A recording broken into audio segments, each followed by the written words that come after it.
வணக்கம் மக்களே.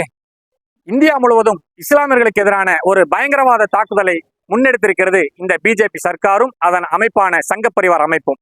அப்படிதாங்க உத்தரகாண்ட் மாநிலத்துல ஒருத்தர் நோன்பு காலமா இருக்கும் பொழுது தொழுகைக்காக இடவசதி இல்லாதனால அங்க ஒரு இடத்துல தொழுதுகிட்டு இருக்காங்க. ஒரு பில்லர் மாதிரி தூண் மாதிரி இருக்கு, அது பக்கத்துல தொழுதுகிட்டு இருக்காங்க. அப்போ அங்க வந்த பாஜகவினுடைய கைக்கூலிகள் இனி இஸ்லாமிய நீங்க நீ தொழக்கூடாதுன்னு சொல்லி அவரை அடிச்சு துன்புறுத்தி நீ ஜெய் ஸ்ரீராம் சொல்லு, ஜெய் ஸ்ரீராம் போலோ, ஜெய் ஸ்ரீராம் போலோன்னு சொல்லி அடிச்சு அவரை துன்புறுத்தி இருக்கிறாங்க. அதே போல மேற்கு வங்கத்துல ராமநவமி என்கிற ஊர்வலத்தை முன்னெடுக்கும் பொழுது அங்க இருக்கக்கூடிய இஸ்லாமிய வணிக பெருமக்களுடைய கடைகளை அடித்து சரமாரியாக தாக்குதலில் ஈடுபட்டிருக்கிறாங்க இந்த RSS கயவர் கூட்டம்.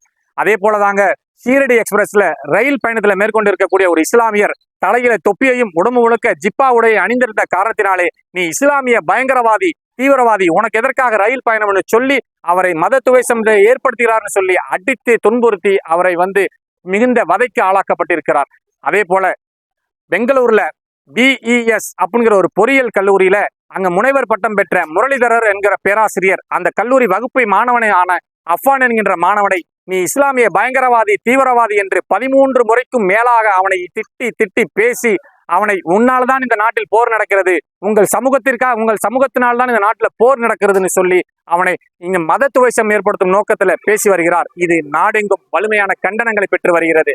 கடைசியாக சொல்ல போனால் பீகார் மாநிலத்துல பாத்தீங்கன்னா ஒரு நிலப்பிரச்சனைக்காக ஒரு 40 வயது பெண்மணியான ரோஷன் என்கின்ற ஒரு பெண்மணி அந்த ஒரு பஞ்சாயத்து தலைவர் வீட்டிற்கு போய் சென்ற பொழுது கோரிக்கை மனுவை வாங்காமல் அவரும் அந்த பஞ்சாயத்து தலைவரும் அவரது மகனும் அந்த ரோஷன் என்கின்ற ஒரு பெண்மணியை கம்பத்தில் கட்டி வைத்து அடித்து சித்திரவதைக்கு ஆளாக்கப்பட்டிருக்கிறார். ரமலான் மாதம் என்பதால் நான் நோன்பு வைத்திருக்கிறேன் என்று சொல்லும் போது அந்த பெண்ணிற்கு தாகம் ஏற்பட்டிருக்கிறது. தண்ணீர் கேட்டார்.